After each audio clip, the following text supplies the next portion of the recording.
Good evening students, मैं हूं विवेक कुमार गुप्ता। तो मैं आपके लिए क्लास 11th का बिजनेस स्टडीज़ का एक सब्जेक्ट आपके लिए लेकर चलता हूं। तो सभी स्टूडेंट्स अभी न्यू हैं 11th क्लास में, कॉमर्स सब्जेक्ट पहली बार पढ़ते हैं। तो इसमें आपका एक बिजनेस स्टडीज़ एक आपका सब्जेक्ट है 100 मार्क्स का।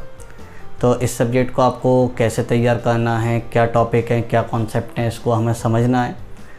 तो कोशिश करता हूँ, मैं आशा करता हूँ कि आपको अच्छे से ये बिजनेस स्टडी समझ में आएगा, जो भी आपका सब्जेक्ट है।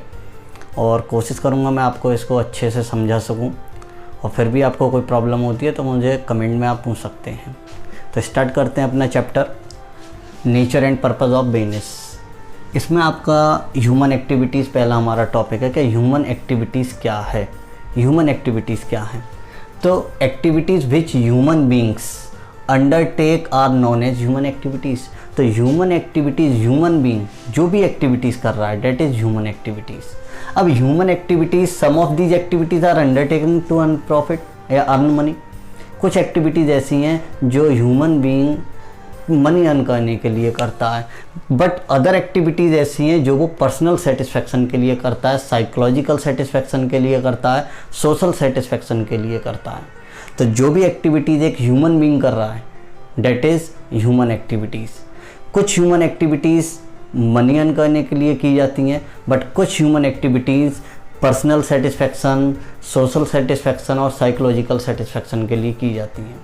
तो types of human activities, there are 2 types of human activities. Number 1, economic activities. तो इकोनॉमिक एक्टिविटीज़ क्या है? Those activities whose main motive earning money. ऐसी एक्टिविटीज़ जिनका main motive only money earn करना है, डेट इज़ आपकी इकोनॉमिक एक्टिविटीज़। तो those activities whose main motive और ऑब्जेक्टिव ऑफ अर्निंग मनी, याद रखिएगा, only earning money are known as economic activities. Non economic activities, those activities whose main objective of getting psychological satisfaction और social satisfaction.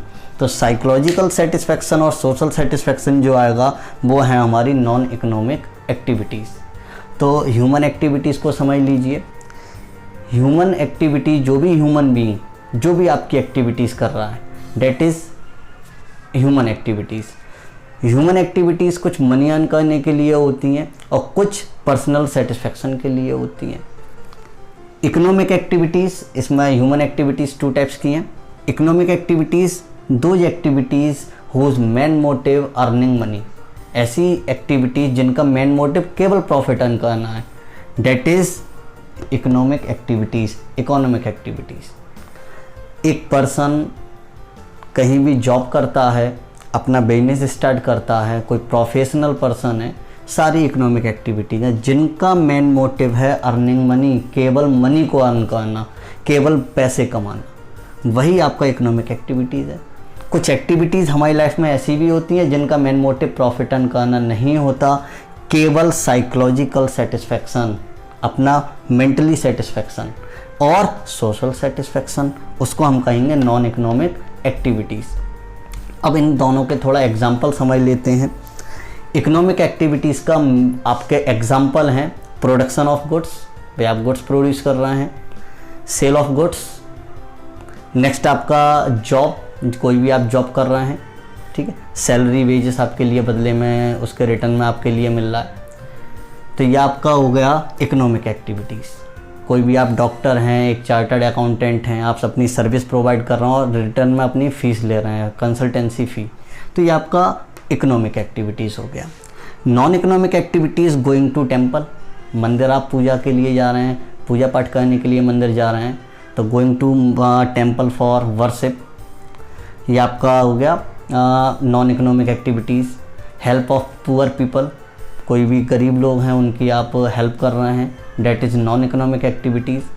Help of any old person, किसी भी आप old person की help कर रहे हैं, ये भी आपका नॉन इकोनॉमिक एक्टिविटीज़ है। और कोई भी आप सेल्फ कंजम्पशन के लिए कोई काम कर रहे हैं, कुछ भी वर्क कर रहे हैं, that is non economic activities. आप अपने खाने के लिए रोटी बना रहे हैं, खाना बना रहे हैं, फूड बना रहे हैं, तो that is non economic activity. अगर आप बेचने के पर्पज़ से बना रहे हैं, डेट इज़ इकोनॉमिक एक्टिविटीज़। तो ये आपका इकोनॉमिक और नॉन इकोनॉमिक आई होप अच्छे समझ में आ गया होगा। अब बात करते हैं types of economic activities. Number 1 business,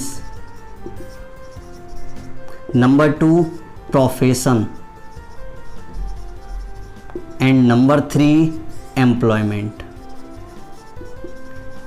3 types की इकोनॉमिक एक्टिविटीज़ होती हैं, बिजनेस, प्रोफेशन एंड एम्प्लॉयमेंट। तो business means buying and selling of goods and services for the main motive of earning profit.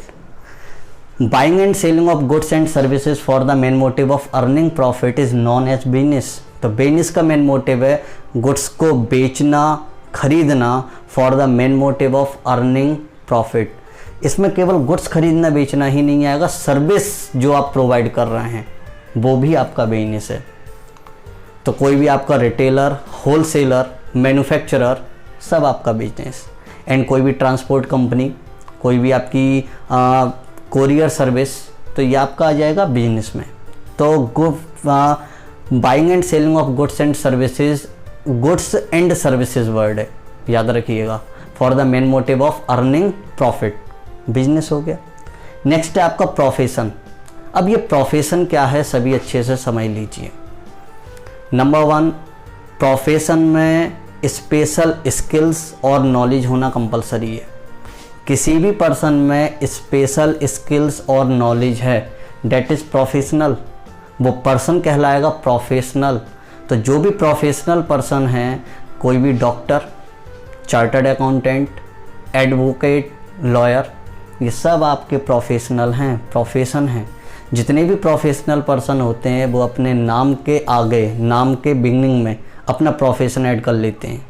Like CA अनुभव Gupta, like आपका doctor Mahesh Varshney, तो ये आपके professional हो गए।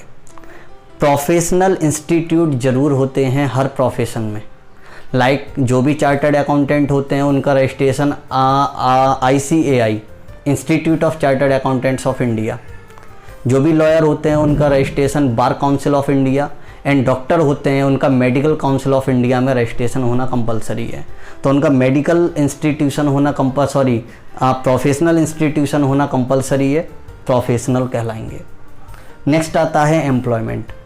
जब एक एम्प्लॉई एम्प्लॉयर के लिए वर्क करता है, जब एक पर्सन किसी दूसरे पर्सन के लिए वर्क करता है, डेट इज़ एम्प्लॉयमेंट। जो पर्सन वर्क कर रहा है वो एम्प्लॉई होगा और जिस पर्सन के लिए वर्क कर रहा है वो कहलाएगा एम्प्लॉयर। तो जो पर्सन वर्क कर रहा है डेट इज़ एम्प्लॉई और जिस पर्सन के लिए वर्क कर रहा है that is employer. Employee return में लेगा अपनी सैलरी या वेजेस, जिसे हम रेम्यूनरेशन बोलते हैं। तो रिटर्न में रेम्यूनरेशन लेगा, जिस remuneration in form of salary, wages कुछ भी हो सकता है। तो white collar job salary and आपका अदर वेजेस मिलती है वर्कर के लिए, तो ये एम्प्लॉयमेंट हो गया। तो बिजनेस आपके आई होप समझ में आ गया। Profession, special knowledge, special skills. आप पर डिग्री होना कंपलसरी है, आप पर डिग्री होना कंपलसरी है, ये आप याद रखिएगा। जो आप पर डिग्री है, मार्कशीट है, आपने मेडिकल के यहाँ पर आपने एक वर्क किया एक डॉक्टर के यहाँ पर और आपको दवाई की नॉलेज हो गई, तो आप अपना क्लिनिक नहीं खोल सकते अलग से, आप प्रैक्टिस नहीं कर सकते क्योंकि आपके पास डिग्री नहीं है। हाँ डिग्री है तो आप अपना डॉक्टरेट के लिए आप अपना क्लिनिक वगैरह खोल सकते हैं, कोई प्रॉब्लम नहीं है। तो आप पर डिग्री, मार्कशीट होना कंपलसरी है, सर्टिफिकेट होना कंपलसरी है। एम्प्लॉयमेंट आई होप आपके समझ में आ गया होगा। अब बात करते हैं बिजनेस। इन तीनों में डिफरेंस की थोड़ा सा बात करते हैं, तो मीनिंग आई होप आपके समझ में आ गया होगा। डिफरेंस है नंबर 1 बिजनेस। बिजनेस में रिस्क सबसे ज़्यादा है, सबसे ज़्यादा रिस्क बिजनेस में है। प्रोफेशन में बिजनेस से कम रिस्क है और एम्प्लॉयमेंट में कोई रिस्क नहीं है, ना के बराबर रिस्क है, कोई रिस्क नहीं है। इन्वेस्टमेंट जो भी हम कैपिटल करेंगे वो डिपेंड करेगा बिजनेस के नेचर और साइज पर। छोटा बिजनेस है कम कैपिटल की रिक्वायरमेंट होगी, बड़ा बिजनेस से ज़्यादा कैपिटल की रिक्वायरमेंट होगी। तो नेचर और साइज पर डिपेंड करता है बिजनेस में कैपिटल इन्वेस्टमेंट। प्रोफेशन में जो आपका इन्वेस्टमेंट है वो लिमिटेड है। लाइक आप डॉक्टरेट की पढ़ाई कर रहे हैं, लाइक आप चार्टर्ड अकाउंटेंट की पढ़ाई कर रहे हैं, CA की पढ़ाई कर रहे हैं, कंपनी सेक्रेटरी की पढ़ाई कर रहे हैं, एडवोकेट की पढ़ाई कर रहे हैं, लॉयर की, तो आपको लिमिटेड इन्वेस्टमेंट मतलब लिमिटेड कैपिटल की ज़रूरत है। आपने अपना क्लिनिक खोला, आपने अपना कोई भी अपना ऑफिस वगैरह खोला, तो उसके लिए तो आपको इन्वेस्टमेंट की ज़रूरत होगी। एम्प्लॉयमेंट में कोई इन्वेस्टमेंट की नीड नहीं होती, क्योंकि इसमें आप नौकरी कर रहे हैं, जॉब कर रहे हैं, कोई इन्वेस्टमेंट की आपको नीड नहीं है। नेक्स्ट आपका आता है मेन मोटिव। तो बिजनेस का मेन मोटिव अभी हमने पढ़ा था, अर्निंग प्रॉफिट। प्रोफेशन का मेन मोटिव है प्रोवाइडिंग सोशल सर्विस। लॉयर अपनी सोशल सर्विस प्रोवाइड करता है, डॉक्टर अपनी सोशल सर्विस प्रोवाइड करता है, एंड आपका चार्टर्ड अकाउंटेंट भी अपनी फाइनेंशियल सर्विस प्रोवाइड करता है। एम्प्लॉयमेंट का मेन मोटिव है आपका जॉब करना, जिससे वो अपना सैलरी और वेजेस को अर्न करे अपनी लाइवलीहुड के लिए। तो ये आपका मेन मोटिव हो गया। क्वालिफिकेशन, तो बिजनेस में कोई मिनिमम क्वालिफिकेशन की कोई नीड नहीं है, कोई भी पर्सन बिजनेस स्टार्ट कर सकता है। प्रोफेशन में क्वालिफिकेशन उसकी जॉब के मतलब क्वालिफिकेशन ज़रूरी है, जो भी प्रोफेशन से रिलेटेड क्वालिफिकेशन ज़रूरी है, और ट्रेनिंग कंपलसरी है। तो हर एक प्रोफेशन में क्वालिफिकेशन और ट्रेनिंग कंपलसरी है। मिनिमम क्वालिफिकेशन, मिनिमम ट्रेनिंग ज़रूरी है जो भी आप प्रोफेशनल में वर्क कर रहे हैं। लाइक एक एडवोकेट है तो उसको LLB होना कंपलसरी है, उसके बाद उसकी ट्रेनिंग होना कंपलसरी है। नेक्स्ट आता है एम्प्लॉयमेंट। एम्प्लॉयमेंट में आपकी जो क्वालिफिकेशन है वो आपके नेचर ऑफ जॉब पर डिपेंड करेगा। आप एक टीचर हैं तो आपका टीचर के लिए क्वालिफिकेशन होनी चाहिए। आप एक कंपनी में एक आपका इंजीनियर हैं तो इंजीनियर के लिए आपकी क्वालिफिकेशन होना उतना कंपलसरी है। और एक आप कहीं भी गार्ड हैं, एक आप पियोन हैं, तो उसके लिए आपकी क्वालिफिकेशन उसके अकॉर्डिंग होगी। तो एम्प्लॉयमेंट में क्वालिफिकेशन उसके नेचर ऑफ जॉब के अकॉर्डिंग। तो ये आपका टॉपिक यहाँ पर ख़त्म होता है। आई होप आप सभी के ये टॉपिक समझ में आ गया होगा। नेक्स्ट टॉपिक के लिए हम फिर से आगे अगली वीडियो में मुलाकात करेंगे। और अगर आपको ये मेरी वीडियो अच्छी लगी हो तो प्लीज़ मेरे चैनल को सब्सक्राइब कीजिए, मेरी वीडियो को लाइक कीजिए, कमेंट कीजिए और शेयर कीजिए।